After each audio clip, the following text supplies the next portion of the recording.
Hi, my loves, and welcome back to I'm on Your Side with me, your host, Sierra Boudreau. I am so excited to be back. I know that we missed last week. I was traveling about and didn't have the time to record, edit, and upload a podcast for you guys, and I would rather not rush one and it be not as good or half-assed just for the sake of getting one up. So I wanted to make sure that I had enough time to really dive into a full podcast episode for you guys. Make sure that it is thorough, make sure that it's what we always do here, which is have genuine connected conversations. So that's what we're doing this week. So I'm so excited to be back. That being said, we have quite a few new listeners here, like quite a few.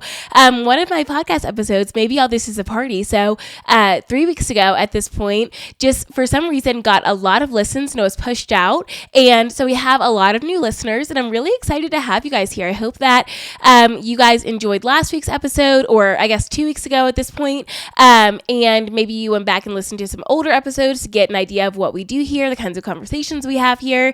But I'm really thrilled to have you guys. And I think what's so fun and interesting about it is that I believe that a lot of the new listeners aren't people who necessarily follow me from TikTok or for Instagram, but people who were introduced to the podcast and just feel connected to the podcast in that way. And of course, I would hope that you would want to follow me and interact with me on my other platforms. But if the podcast is just your main thing, that I'm so thrilled to have you here and so thankful that you would take a chance on a random podcast from a random girl that you know nothing about. But my hope is that through this podcast, you get to know me, you feel more connected to me, and feel connected to the community as a whole. I think that's what's so beautiful about what we do on TikTok and on Instagram is that I will put something out there. I'll say what I need to say, and then you guys will come in and share your own experiences with whatever I'm talking about or add your own words to it. And somebody will be like, oh, I'm doing this thing, this really exciting thing, or this really scary thing.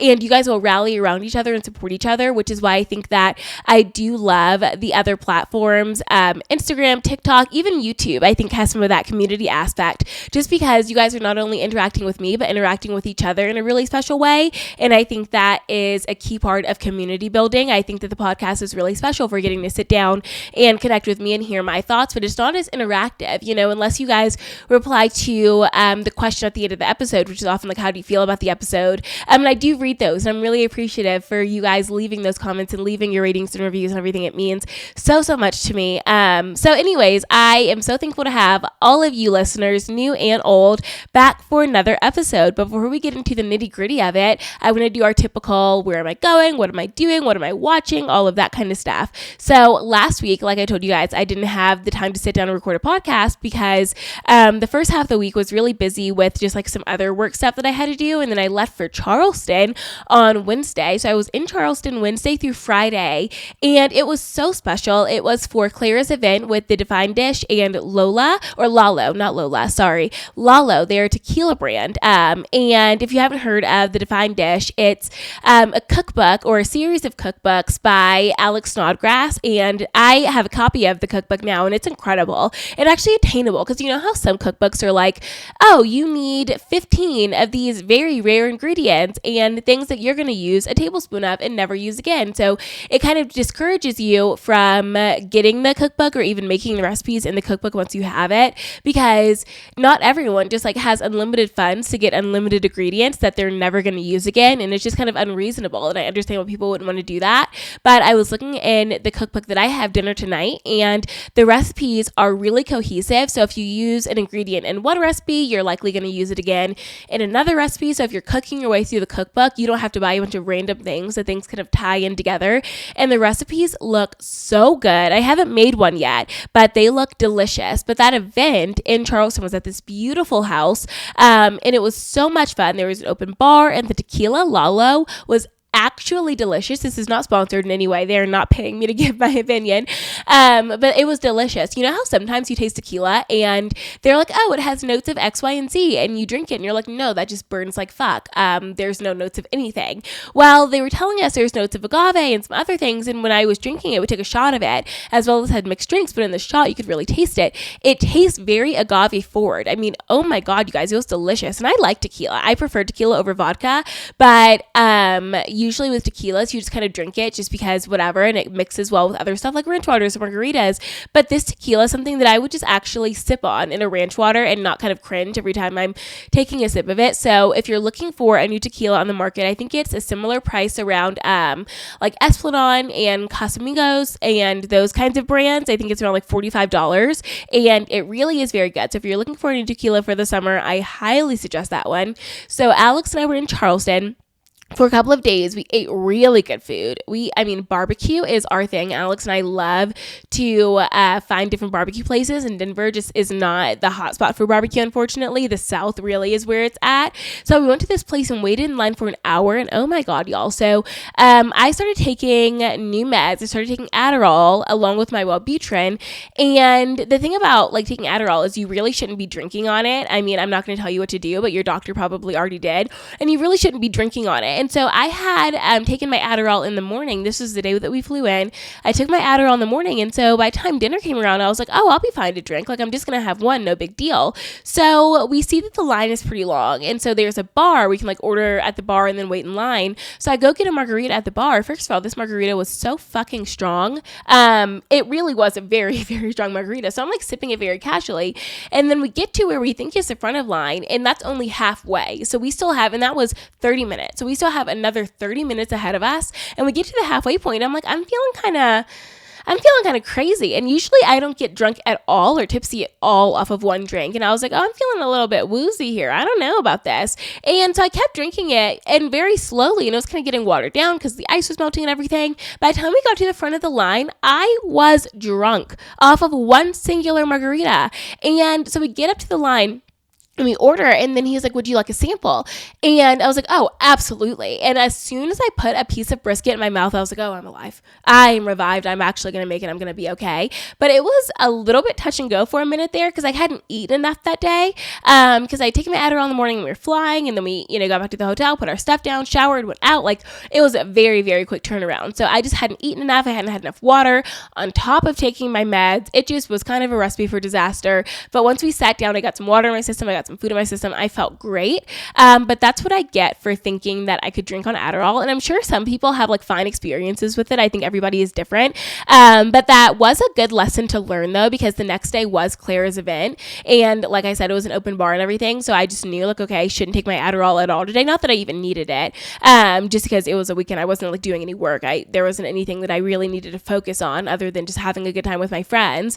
So I didn't take it at all, and I felt fine to drink. I felt totally good. So that was just interesting. I wanted to tell you guys that little story. But yeah, Charleston was a lot of fun. I picked up an item off my wish list. So long story short, I really, really, really wanted this specific bag to go with my outfit, and I'd been eyeing it. It'd been on my list for a little bit, and I was really looking forward to getting it. So I'd go to the store in Denver to pick it up, and they're like, oh, we don't have it. And I was like, okay. And she was like, well, we can transfer it. So in my head, I'm thinking, okay, she's working on the transfer. So I messaged her the next day, or she texts me, and I was like, oh, any luck with the transfer? And she was like, you needed to put down a full deposit for the transfer. And I was like, oh, well, I totally would have done that had you told me, but you didn't tell me that. So now I don't have the bag. And I was like, okay, I'll just use another bag. It's really no big deal.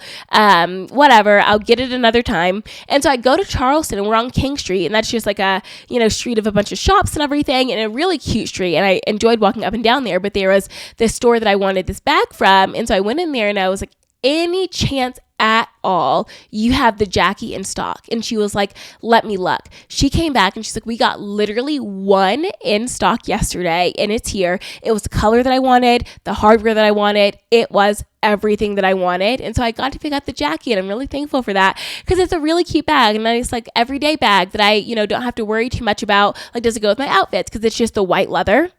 And so it looks gorgeous, and I got to get something off my wish list, which I was really thrilled about. So that's my little fun story, other than almost blacking out off of one singular margarita at a barbecue restaurant in Charleston, which really, if somebody's like describe 25, I think it is that sentence, actually. I think that's what's going to sum up this year. It's one of those things that, how people talk about with our like experiences in our life. We see it and have memories in these very fragmented ways, things that don't really make a lot lot of sense, but things that kind of you just internalize and kind of transform you. And you think about, okay, well, what happened at 14? And when you look about the timeline of your life at 14 years old, whether that was 10 years ago or 20 years ago, whatever, there's so many things that happened. But I bet you remember this one very specific memory that like no one else would really remember, but for some reason it stuck with you. And I think that what's going to stick with me, obviously this is a joke, but just like being blackout drunk off of one margarita in Charleston, South Carolina. Maybe that's going to be the thing that sticks with me, but I won't know until later when I'm reflecting on being 25. But that was Charleston. It was really a lovely time. We got back Friday, immediately unpacked, cleaned up, all of that stuff. And then the next day just got back in my routine, because if I don't get immediately back into my routine, I'm fucked for like a week. If I don't jump right back into it, I'm like, oh, then I'll do it tomorrow. I'll put it off and put it off. And before I know it, a week goes by and I haven't grocery shopped. I haven't worked out. I haven't seen my friends. Like I haven't done anything. I haven't cleaned the apartment. I'm just like a flop on the floor. So getting back into my routine is really, really important to me. I do want to do a full podcast episode on routines, because one of you guys asked me about that. I posted like, I have to get back into my routine, and somebody was like, how do you do it? So I think a full episode on routines would be really, really helpful. I think sprinkling in some of my ADHD knowledge, some of my just like mental health experiences, all of that stuff into the episode, because there's really no way for me to talk about routines without talking about the things that make those routines easier or harder as they come. And so full episode on that coming soon, maybe next week. We'll do that one. That sounds really fun. So yeah. And what am I doing this week? This Friday, Alex and I leave so I'll be back by the time this episode goes live on Sunday. But on Friday, Alex and I are going to Minnesota and staying overnight for his niece's first birthday. And I'm really excited because I've never met her. He went to Minnesota to visit his family and her when she was born, but I couldn't make it that time. And so I'm really excited to meet her, and then I'm meeting his brother, who I haven't met yet, and his dad, who I haven't met yet. So it's going to be like a whole family affair, and I'm really excited to meet them and looking forward to seeing his sister and her husband, because I adore them. I spent Christmas with them and his stepmom, and so that was just like a really lovely time. So I'm excited to be reunited with them. It's only one night, so a very quick trip, but we ordered her birthday present, and it's like this like jungle gym type of thing but it's the soft blocks. I don't even know what it's called. I can you tell I'm very out of the like children's toy realm and loop, but it's this like foamy jungle gym that she can put these pieces together. Obviously she's one, so her parents will put these pieces together as they see fit, and she can climb on it or move it around or play with it or just like sit on it and hang out. So I'm really excited for her to have that. And that's it for where we're going. We don't have anything planned after that, other than I think I told you guys we're going to take a trip to Arizona sooner rather than later. I'm trying to do that sometime, maybe the end of this month, early next month, because I want to get there and see what it's like. And as it's warming up, I think it'll be a lot of fun, because I think that it's really important. We're going to talk about this in the episode. Actually, I think this is a great lead-in to the episode. Let's do the whole lead-in now. So this whole episode is all about moving. One of you guys asked me, like, can you talk about, on TikTok, one of you guys asked me, can you talk about moving to a new place? I'm about to do it in a couple of months, and it's really scary. And that's something that I wanted to talk about with you guys for a while, because as you know, 2 years ago, I moved to Denver, and I had very little experience with Denver. I didn't really know anyone here. I just did a big move. And I think that quite a few of you guys have been wanting me to talk about that, but I haven't really had the right platform or medium to talk about it. I think that there's a lot that goes into this topic that it's really hard to condense into a minute long, a minute and a half TikTok video or Instagram reel. And I'm just now really starting my YouTube up again. So YouTube just wasn't the platform that I was doing it on. So I think the podcast is a really great episode to talk about all things moving, all things starting over, all things reinventing yourself. So let's get into that. So as I was saying, I think that it's really, really important to visit places that you're potentially moving to during the season that you're least looking forward to. And I say that because both times that I visited Denver before I came, or maybe all 3 times that I visited Denver before I came, it was warmer, twice in the summer and once in the early fall. And so it wasn't really snowing yet. I think it had maybe snowed once and there's some lingering snow on the ground, but definitely nothing like winter. And I think that visiting a place during the time that you are least excited about gives you a better idea of what it's going to be like to actually live there. Because I think that when you visit somewhere, you're like, okay, I'm thinking about moving here, or I think that I could see myself here, you kind of have these like goggles on and everything looks perfect and everything looks great because you're only going to the best restaurants, you're only staying at a nice hotel or with your close friends, or you're only going to the most popular places like the nicest parks or the nicest rooftop bars or whatever, because it's a vacation, right? And you're not really experiencing what it is like to live in that place. And so when I moved to Denver 2 years ago, I moved in May, so I moved during the summer, and it was a beautiful time of year, and getting away from the Texas heat was so much fun. I was like, oh, it's 110 in Texas, like in Dallas, but here I'm coasting on a nice 85 or a nice 90. And so that was a really nice transition. And I moved here and I still kind of had those goggles on. I was like, everything is great. I love it here. Everything is perfect. I really saw no complaints with it until winter came. And I think when winter came, my first winter here was really, really hard. At the time, Alex and I were doing long distance. So that was already kind of like hard and lonely at the time. He was coming very, very often. So I would see him very often, but still it was like, I'm in this fresh relationship. Just to give a little recap in case you're not familiar with Alex and I's story, I talked about it in the episode Falling in Love. If you haven't listened to that one, I really love that episode, so go back and listen. But Alex and I met, and then 3 months after we met, I moved to Denver, and then 8 months later he moved here. So we really started our relationship in Texas a very, very short time, and then did the bulk of the beginning of our relationship long distance. And so I moved here in the winter and it was just cold and I only knew a couple of people, and I was like, oh my God, did I make the wrong decision? Should I have stayed in Texas? Should I have stayed with what I know and what's comfortable and what's familiar? Because you would think, like, if you grow up in a really cold environment where it snows often, then you don't think about how challenging it really can be for someone who's grown up in Texas where it doesn't snow and it doesn't get that cold, dealing with ice on your car, ice on the road, snow coming down, driving in the snow, like stopping distances, making sure that your car is safe. All of these things are things you have to really think about. And since I came to visit Denver when it was warm, those aren't things that really occurred to me. And I know that everyone's obviously like, well, Denver, it's in Colorado. Like, it snows, it gets cold. Yes, but I came at a time where I wasn't really thinking about that. And in my head, I guess when I did think about it, I was like, well, how bad can it be? And you really don't know how bad, quote, it can be until you get here and you're living in it. Because even so, even if I visited during the winter and I was here for 3 days when it was snowing, I'm not doing a bulk of the driving because I'm visiting a friend and they're doing a bulk of the driving. I'm not experiencing what it's like to actually live somewhere during the winter. That said, I still think it's very important to visit during that time. So you get an idea of, okay, how much snow is on the ground at any given time during the winter? How cold is it? How are people driving? Where I live, is it like an actual accessible place? Like, can I walk places if I need to? Or do I feel trapped in my own neighborhood and there's really nothing around if I don't feel comfortable driving because it's really snowy? Things like that. I think that's just something really, really important to consider, and something that I didn't consider when I first moved here. I was living in Aurora and all of my friends were living in Denver proper, a lot of them pretty close to downtown, or we would meet downtown and go out downtown.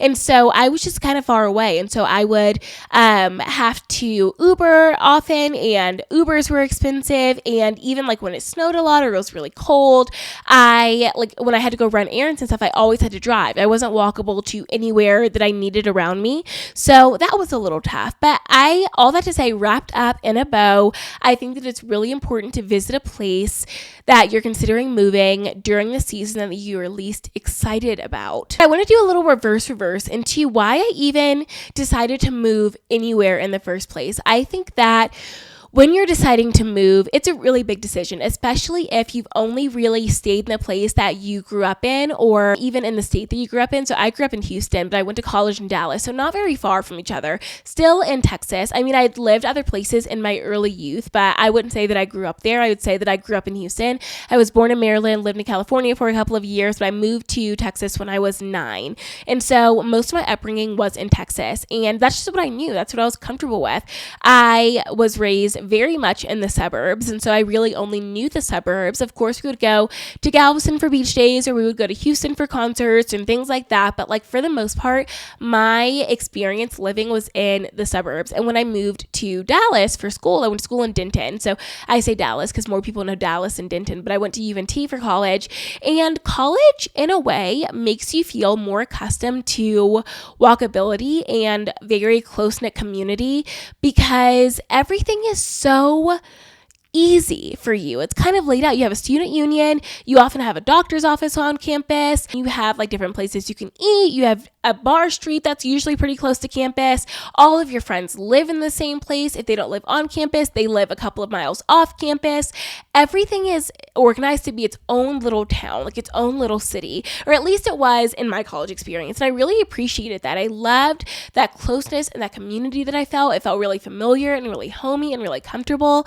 But when you graduate, the rest of the world isn't really like that, right? Like you could live in one place, your friends could live 30 minutes away, or they could live somewhere that's like not walkable, not accessible. You live in a neighborhood and the things that you need are farther away from you and you need to drive all the time. Like things are just different when you leave college and go into the rest of the world. I don't want to say the real world. I don't think it's the real world. I think college very much is a real world. And I think that you learn a lot and develop a lot in it. But I'm talking about being removed from college and the ease of community in college and things like that. So when you move, things just kind of are different in that way. And so I stayed in the Dallas-esque area. I moved to Roanoke, which is about 20 minutes away from Denton.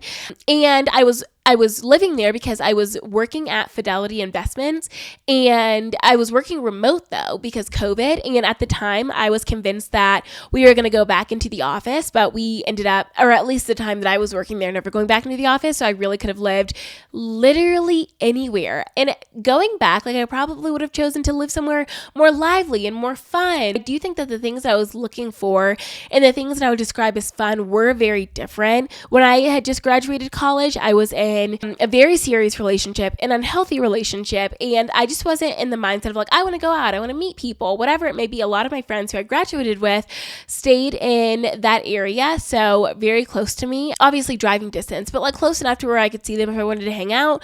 Or one of my best friends from high school moved to Plano, and so that was about 40 minutes from where I lived, but still accessible enough to where I could get to her, within 40 minutes. And so we spent a lot of time together and things like that. So I was living in Roanoke, and I wasn't really going out a ton. It was still very much a suburb. Like Roanoke was a suburb. And I remember one day I was sitting there thinking like, if I don't leave now, I literally never will.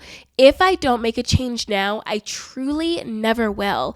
And I would rather leave something that I know that is good for the potential of something that could be great. I think that there's better out there for me to experience, and I'm not 100% sure, but I think it's worth a try. And so I decided to move. And I think that when you are in an environment for so long, it can feel really scary to move because, like I said, there's so much goodness there. You have friends there, you have your life there, you have your regular restaurants and grocery stores and bars and all of these things. Like you have built a life wherever you are, and the idea of uprooting it, especially when things are good, is really terrifying. I think that it is a different beast to get the idea of moving in your head when you don't like where you are, when you're like ready for the next step. But when you already like where you are and you're saying, okay, I'm willing to give up what I like for something that I may love, it is a terrifying moment and like a terrifying realization that, okay, I'm leaving everything that I know for this big, bad, great unknown. But I think that I had to do it for myself. I think that I love Texas, and honestly, I could see myself back in Texas one day. I think that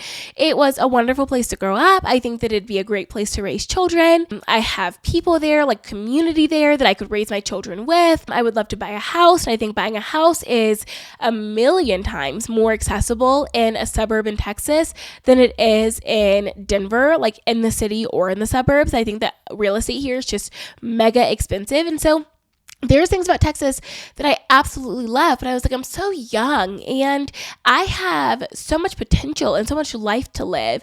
And if I don't move now, I don't know that there's a time in my life where it makes more sense to move. I don't really want to be married and then move, like get married and then move immediately, because then we don't have any friends, we don't have any people, and so we're just like this newly married couple in a place where we don't know anyone, and that can be kind of terrifying. And I think that it's a really natural default to be like, okay, well, I don't know anyone else and making friends is really hard, so I'm just going to cling to my new husband or my partner or whatever, and I'm not going to be intentional about making friends, I'm not going to be intentional about leaving the house and things like that. And that's just not really what I wanted for myself.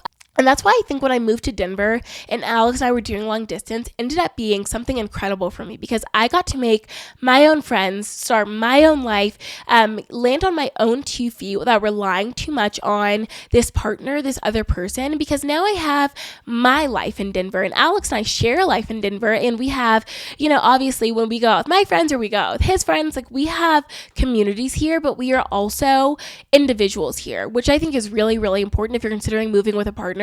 That moving as a couple can be a lot of fun and can be really special, but refusing to lose your individuality is very, very important because you never know what could happen. Like I don't wish a breakup on anyone, but obviously breakups happen. There's a thing in Denver called the Denver curse, where if you move here with someone, you guys break up. Fingers crossed, that's not Alex and I's story, but like apparently that happens. And so that's just something to be mindful of, that you move and you're in a new environment and you kind of start changing a little bit. And so a lot of people do start to grow apart. And what's so terrifying in that instance is, okay, you see yourself growing apart, you feel yourself growing apart, but you don't have anyone else. And so you stay in this relationship longer than you should stay in it with this person because you don't have other people, you don't have anyone else to lean on. And it is devastating and heartbreaking and horrible to go through a breakup without any people around you, to go through a breakup entirely by yourself. And I understand and empathize with people who would rather not do that and stay with their partners, even if they're not 100% happy, than go through that alone. Because imagine like you're going through a fresh breakup, you're in a new place, you don't know anyone. Layered on top, a lot of us work from home. Layered on top, a lot of us are just like very into our phones. And so getting out and meeting people is less of a priority. And it seems like we're making friends through social media, but it's like, okay, where do I start? Like, do I just message these random people? Or of course there's Bumble BFF, but like Bumble BFF isn't the end all be all of friendships. And some people have a great experience on there. Some people have really hard experiences on there. It really depends on the area you're in. And so there's a lot that goes into moving and all of that stuff. And so moving with a partner, like I said, can be an incredible experience or it can be an incredibly lonely experience. And I think that me moving here by myself really allowed me to take shape here and take up space here on my own, and allowed me to figure out if I even liked it, right? Because I think that it's really easy to keep those blinders on if you're here with a partner and every week you're going on this new date to this new place and you're spending all your time with them and you're experiencing it as a couple, and it can feel great and special in that way, right? But like getting here and being by myself and allowing myself to have my own experiences and build my own life ended up being incredible for me. And when Alex came, we got to start building our life together.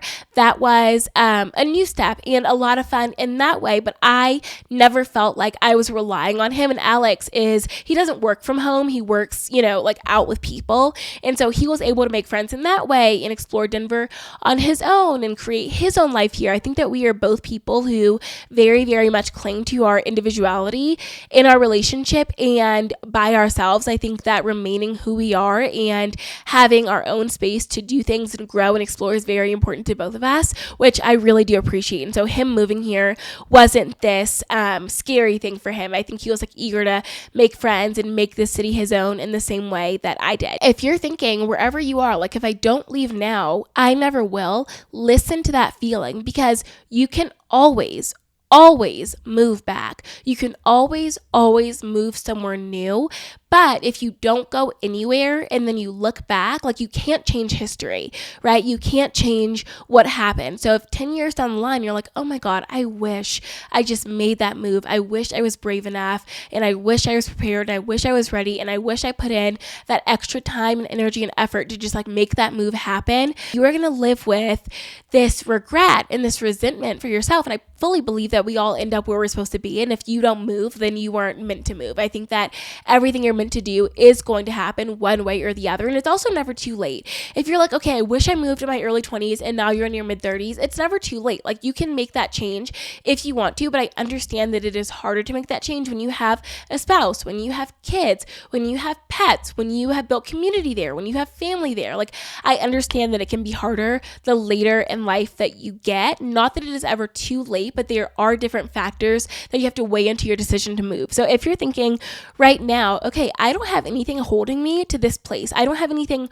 really truly tying me down, I should do it now. Listen to that feeling. Talk to your job. See if you can go remote. Or if you're already at a remote company, wonderful. Make sure that you can do your job wherever you're moving and consider it. I think that it's this wonderful experience getting to try something new and see if you like it. And I think that you learn so much about yourself. And I think the best thing about my move to Denver was that I got this freedom to reinvent myself if I wanted to. I think a lot of the things about myself really did stay the same. I think that I didn't change that much, but the freedom to change if I wanted to was available to me. I think that growing up, I had incredible friends, and then two of my friends went to college with me. And so I kind of had that built-in community. And of course, we all kind of went our own ways, made our own friends, did our own thing, which was special. And we, got to reconnect whenever we wanted to, but we got to grow into our own and change in that way. But I think I still felt this sameness in college. I think that I grew into myself a little bit more, but I think that for the most part, I kind of was the same person that I was in high school, just a more mature, more educated, more well-rounded version of myself. But then I graduated and I kind of stayed in a very close proximity to my college town, kept my college friends, kept my high school friends. And so it was more of that sameness that lingered around. And so when I moved to Denver, I was like, I know two people and they kind of have their own group. And when I moved here, they were kind of solid in their group, and there was this feeling of like I wasn't really welcomed into it, which ended up being a whole different thing, a whole nother situation. But I really had to stand on my own 2 feet and figure out who I wanted to be. Who do I want to be when I'm making friends? Who do I want to be at my job? I did get a new job before I moved here. I was still working it, or I started working it when I lived in Texas, but for the most part, I worked that job living in Denver. And so I was like, who do I want to be at work? Who do I want to be when I'm not making friends? Do I want to be someone who goes out on the weekends? Do I want to be someone who stays in? Do I want to be someone who does this workout? Do I want to be someone who spends time outside? Do I want to be someone who hikes? Do I want to be someone who does X, Y, and Z? I get to figure out all of that stuff all over again, because there's nothing here that's telling me I have to remain the same, which was incredible to be 23 and get to completely reinvent my life if I wanted to, and to step into a new version, a different version of myself, and allow myself to remain the same in the things that I had already worked hard to build, the things that I already liked, and allow myself to change in ways that I wanted to. I think the comparison that really sticks out is that in Texas, I would go out sometimes, especially towards the end of my time in Texas. Every Friday night, we would go to this bar named Shakes. I think that I've talked to you guys about Shakertons before. But me and my high school best friend, Savannah, who we, remained best friends, obviously, I would drive to Plano and we'd go to this little towny bar every Friday night. But that was really the extent of our going out. We weren't bar hopping. We weren't going out in Dallas. We weren't I would say going out. We were just having a couple of drinks at this bar, and it really wasn't anywhere close to what I'm doing now. Now living in Denver, living closer to downtown, living in central Denver, I go out with my friends. We go to different bars.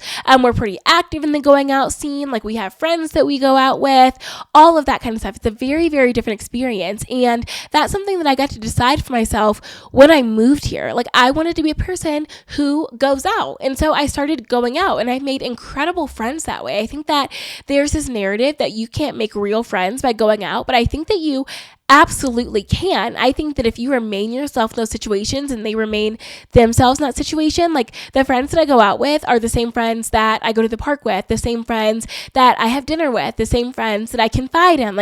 Those are just my friends. You know what I mean? And then of course there are some added characters, people that I only see at certain bars, people that I only see on certain days. And I wouldn't really say that those are my friends. I would say that they're my acquaintances. I think that we often use the term friend very, very loosely, which if you want to do that, absolutely fine, but I would say that they're more acquaintances than friends. These aren't the people that I'm gonna call up when something is going wrong in my life. These are friends that I'm yeah, absolutely, let's go to the bar and grab another lemon drop shot, and then we can share an Uber and we can go from this bar to this bar. Those are the people that I see in those situations, and I have a lot of fun with them and I really like spending time with them, but the level of friendship is certainly different.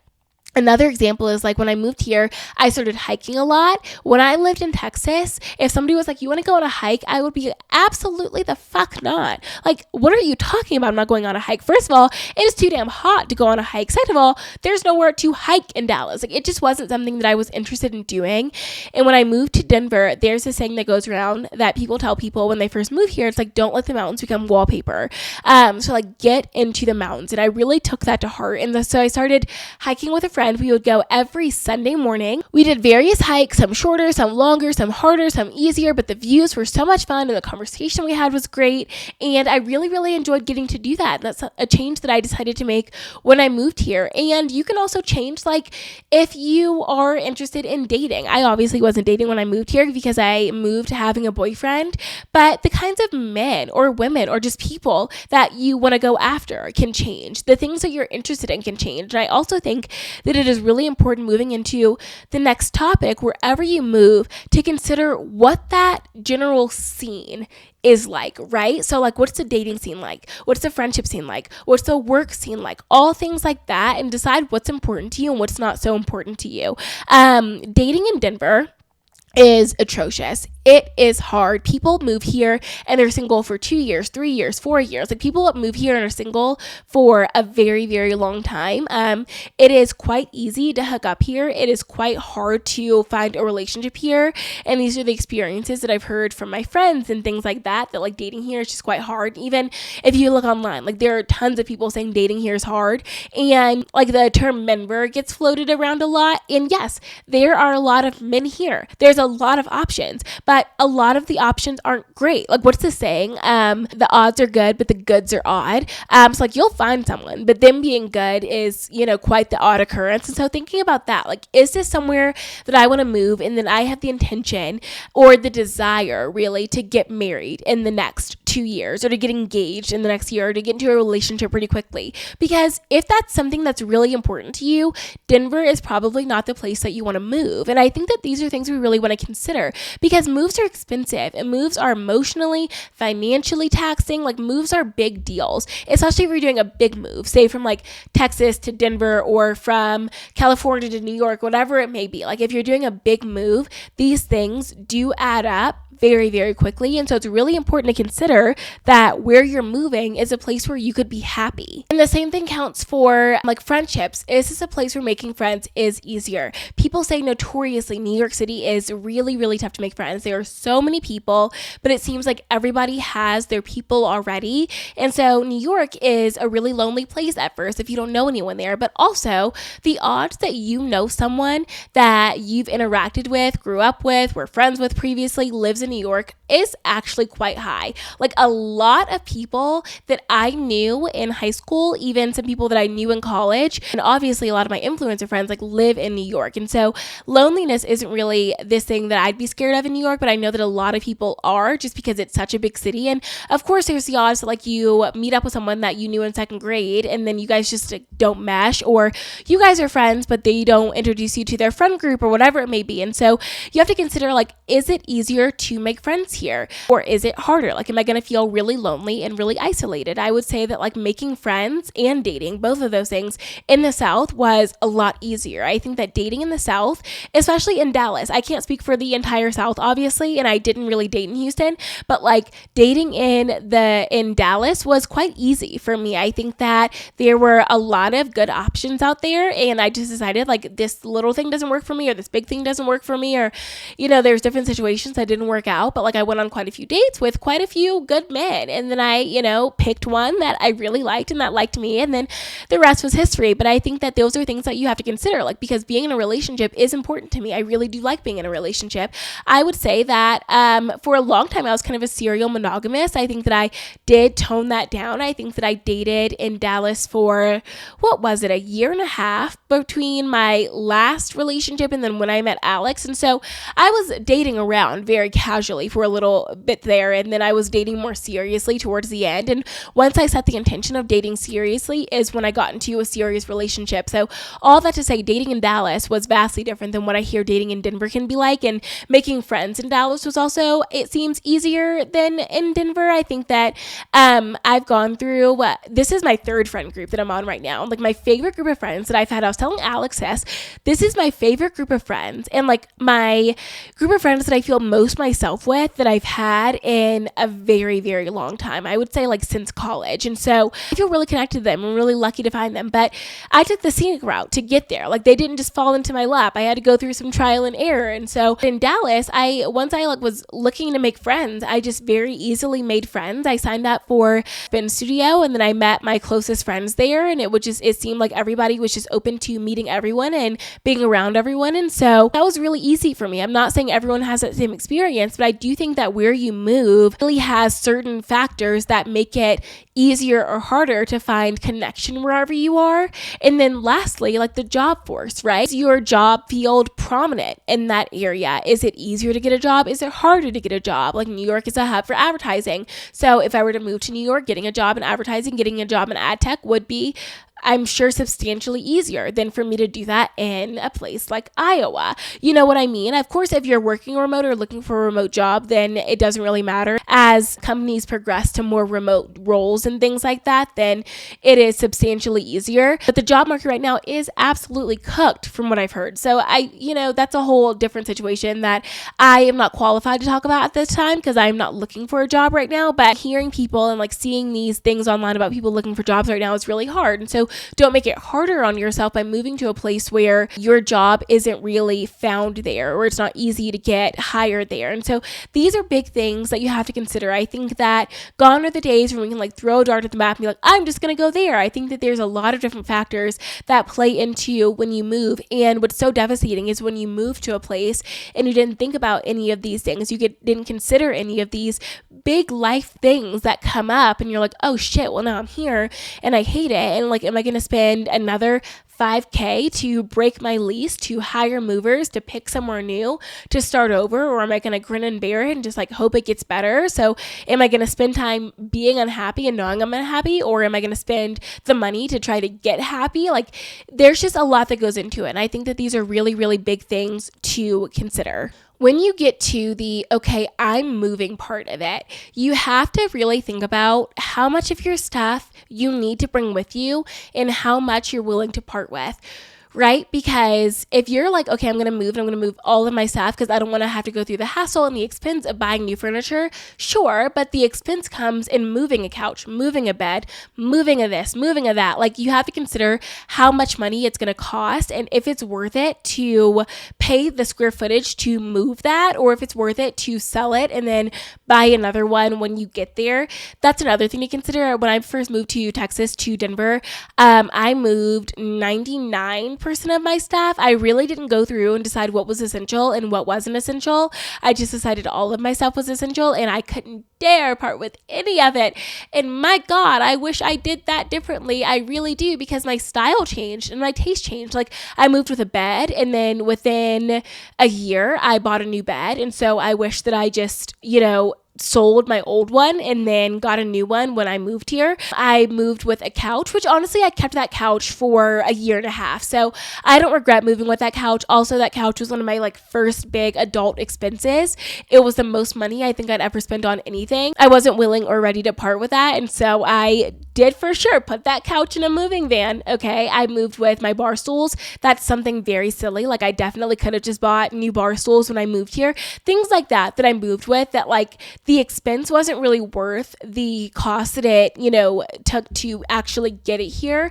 And so it's really important, I think, to go through all of your things, especially your clothes. I know a lot of us have so many clothes that we don't wear, that don't fit, that are horribly stained, that are ripped, whatever it may be, that we've just held on to because we're like, okay, well, I don't really want to go through my whole closet and work through that because then I'm going to feel like I have no clothes and all of that stuff. I think that a lot of us look at our closets and we're like, okay, it's full, so I have what I need. But a full closet doesn't mean a good wardrobe. Like a full closet just means that you have a lot of stuff. And I think that also a big key thing jumping like on the same line of that, but moving to the next little pointer, you have to consider that different styles are popular in different places. The way that you dress in Texas is not going to be the way that you dress in New York, and it's not going to be the way that you dress in Iowa. It's not going to be the way that you dress in Arizona, whatever it may be. Like, prime example, I was in South Carolina, like I was telling you guys last week, and I was looking around and I was like, everyone has a very distinct style of dress here in Charleston, and it is different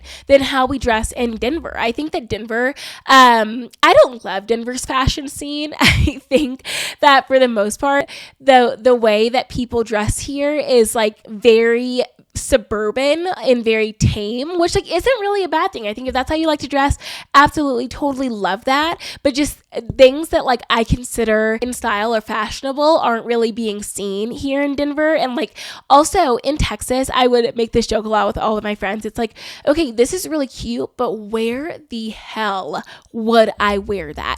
And I struggle with that in Denver too. It's like, this is so cute and this would eat in New York City. There is not a single place in the city of Denver where I'm going to be wearing this dress. You know what I mean? So like when you're packing up all of your clothes and you're thinking about making that big move, putting all of your stuff in boxes, it's like, okay, I would wear this here.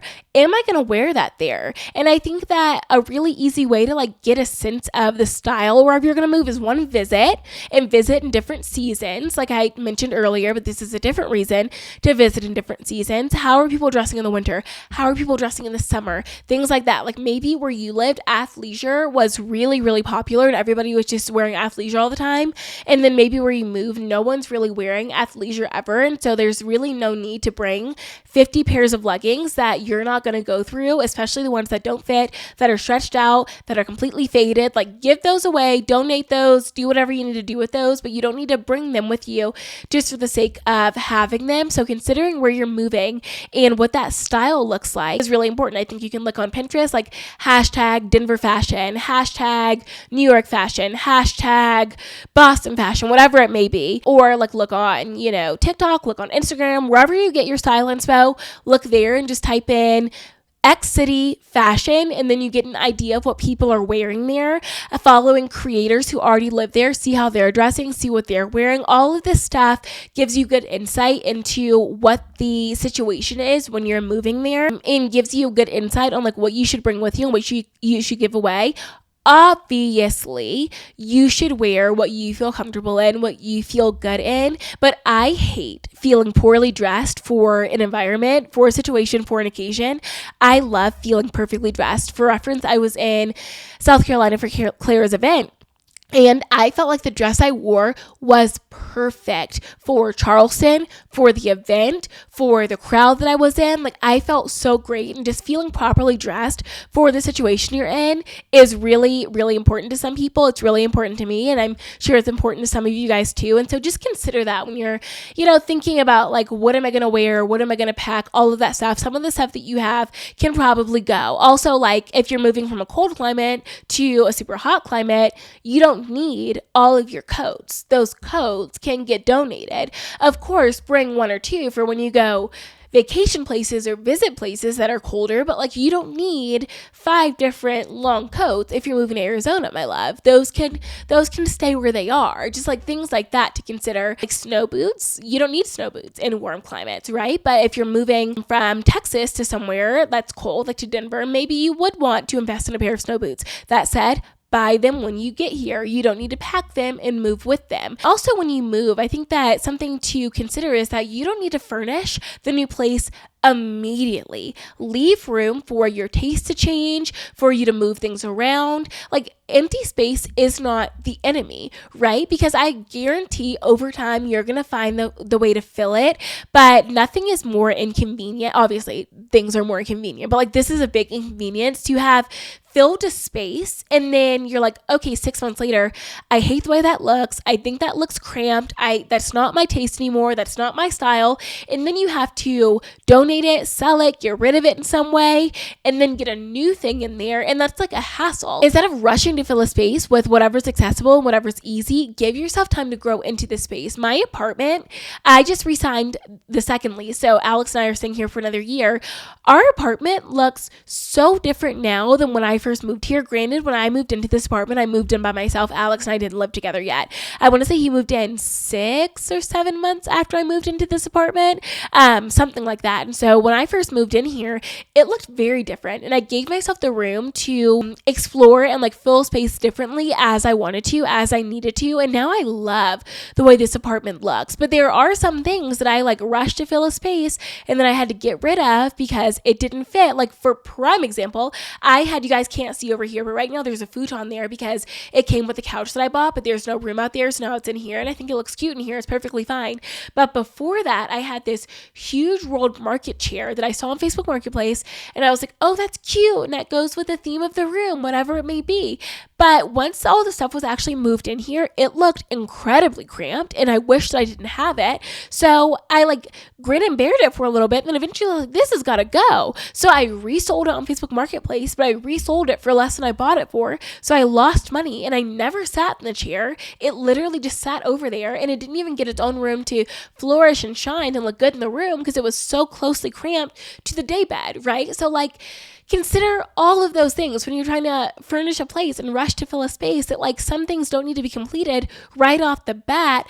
Give yourself time to change your mind and buy new things and figure out what actually looks good there, because my taste and my style in home decor looks very, very different now than it did even when I first moved to Denver 2 years ago. But I want to hop back to making friends for a second. I know that I have a full podcast episode on making friends. I do touch on making friends in new cities. Something that I find really helped me is just trying to be nice to everyone, be cordial with everyone, because even if this person you meet at the bar, at your spin class, whatever it may be, doesn't end up being the best of best friends, maybe they have a friend that you really, really click with, and then you can get into that friendship, and then they have a different friend group that they invite you into, whatever it may be. Just be kind to everyone and put yourself out there.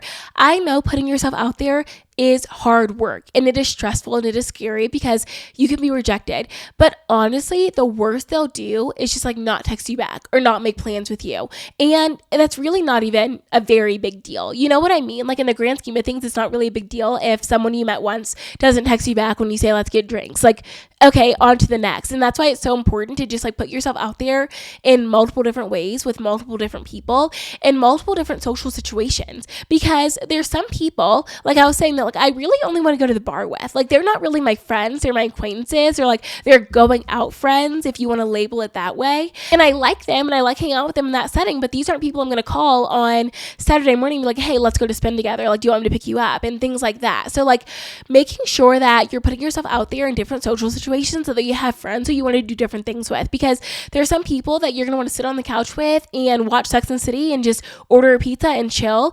And there's some people that aren't going to like to do that. And if you only interact with people in certain situations, odds are they're going to be kind of similar in the things that they like to do. And then maybe you're not going to have friends to do X, Y, and Z with, and you want to have friends to do X, Y, and Z with. And so putting yourself out there is a really key place in liking where you are. I always say the people make the place. If you have good people that you love being around, that you love spending time with, you are inevitably gonna fall in love with the place. But if you don't have any people and you feel lonely all the time and isolated all the time, you're gonna equate that feeling to the place that you're in. If you don't have any people in, say, Dallas, you're not gonna love Dallas. That was like what Alex and I talked about a lot, that Alex moved to Dallas and he didn't really have people in Dallas. He wasn't really connecting with people there, and so he doesn't really love Dallas. Meanwhile, some of my favorite people on earth live in Dallas, and so I feel really connected to Dallas. I love it in that way.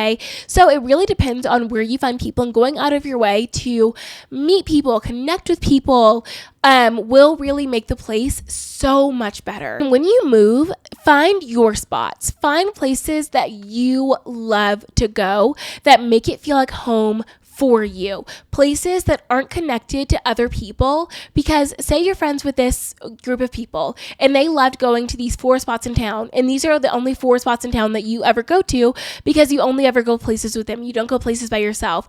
If you stop being friends with those girls or whatever happens, like so many things can happen, and then you don't have those places anymore, you're like, well, damn, I don't have anywhere to go. Going places that are special to you and finding places that are special to you is also key to really liking a place. I think that's really important. And I know it can feel really scary to like dine by yourself, go to like movies by yourself, to go to coffee shops by yourself. I think coffee shops are more acceptable and like common, not acceptable, but common to go to by yourselves than like going to a restaurant. I know a big thing is like people are like, oh my God, I could never eat by myself. Eating by yourself really isn't very scary, but I know for some people it can feel that way.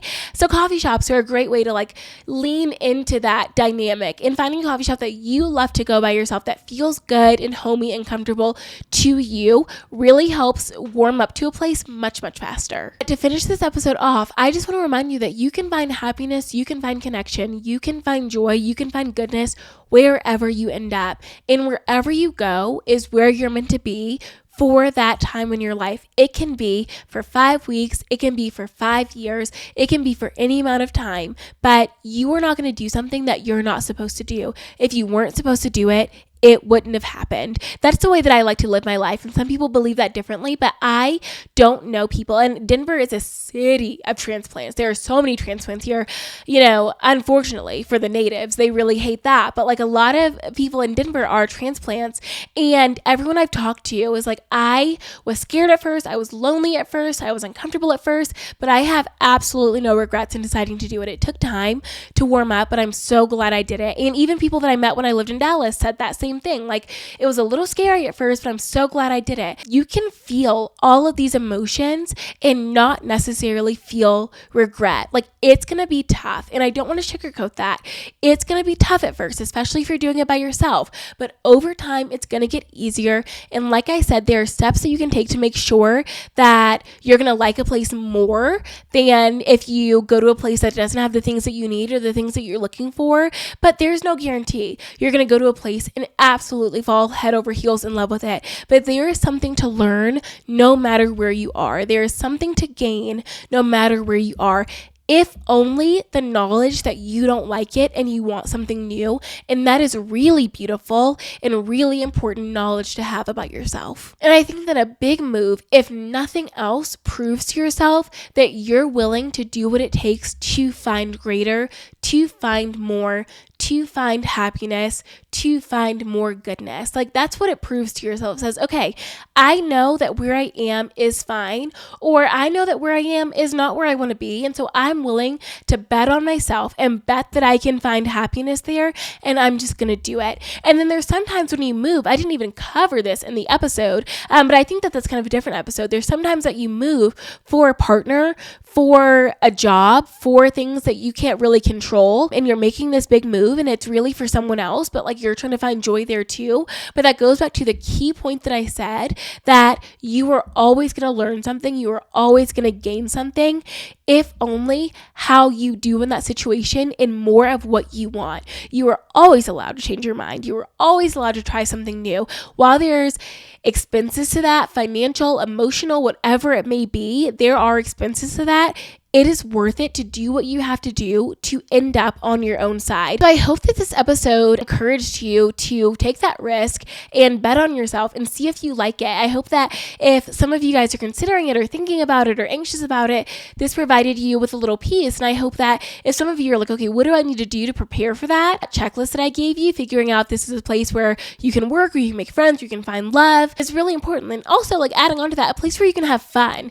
Whether, like, if you don't work, you know, if you live that kind of life, I love that for you. If you are not working and you have some kind of money coming from somewhere, that is your business. But if you're not working and like your main objective is just to have fun, okay, love that. Like, find somewhere where you can have fun. If you're moving somewhere and you're like, I'm not trying to date, I'm just trying to like make some good girlfriends, okay, love that. You can find that place. Like, whatever is really important to you, just make sure wherever you're moving has that. And I'm sure there's somewhere that has that. And I also wanted to remind you, a great resource is Reddit threads. And I know that some of you guys are not on Reddit. You don't really have to be like on Reddit, but if you just go on Reddit, and you type in like r/Charleston, r/Denver, whatever, a lot of people have asked the same questions that you may be asking. So like, is this a place where I should move? What are the best neighborhoods to live in? How do you guys make friends? Go about it that way, because some people have already gone through it and have asked those questions and have some experience for you,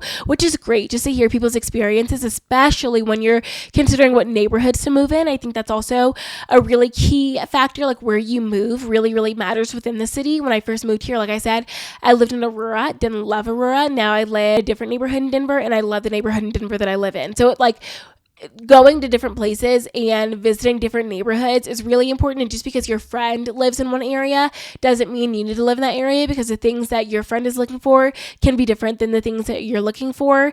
Organizing a budget. Now I'm like going through quick fire things. I know that I did like a longer form going through things earlier, but now like these are quick fire things. Setting a budget for what you're willing to spend on your move. Setting a budget on what you're willing to spend in an apartment.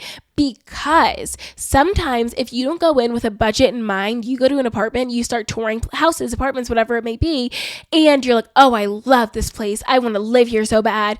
And then they tell you the price and you're like, okay, well, like the number in my bank account says I can do it. Should I do it though? Probably not. But you have your blinders on. You're so excited. You're like, this is the perfect apartment in the perfect neighborhood. I'm just going to do it. And then you're house poor, and you don't want to be house poor in a new city, right? Because you want to be able to go out, you want to be able to dine, you want to be able to make friends, you want to be able to explore the city and be able to pay for that. Like, you don't want to just be stuck to your house, because that is really, really lonely if you can't afford to get out and do anything, right? So just consider a budget that you have in mind before you go, and then tour apartments within that budget. A lot of apartment complexes online like will show you the floor plans and then their starting rate for that floor plan. So consider that. Some apartments don't, so you can call them and ask, or you can like go into the apartment and ask, whatever. And there's no shame in realizing something is out of your budget. No shame at all. There is nothing wrong with making sure that you are being financially smart and financially conscious. Don't put yourself in a position where you can't afford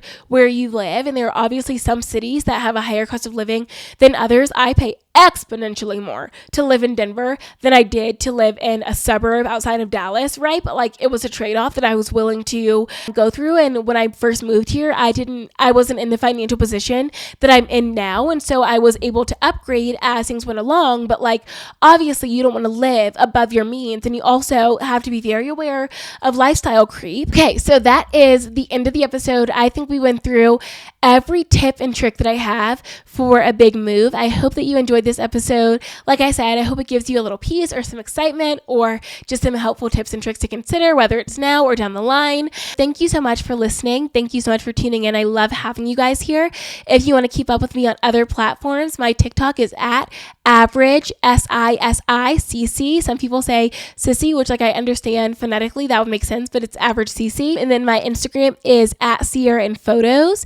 And I started posting more on YouTube. So I hope that you guys join me on YouTube, which is Sierra Boudreau, but it's linked in all of my link trees, all of my bios on my other social media. I can include it in the socials drop down when you look at the description of the episode. And the Charleston vlog is going to go live. You guys may have already seen it, or you're able to catch up on it if you're listening to this episode on Sunday or after that. So I'm so excited for you guys to keep up with me on other little corners of the internet, and so thankful that you guys would choose to come back here week in and week out. I am really, really proud of the community we built here. I think that our listenership is just going up and up every week, and the subscribers are going up and up every week, which fills my heart because I do love doing this podcast. So thank you for tuning in. If you're looking for You're Gonna Be Fine this week, you can find it on my TikTok and on Reels, Sunday 5 p.m. That's when it goes live. So I will see you there, and then I will see you here next week. Okay, I love you so much, and I'm on your side. Mwah.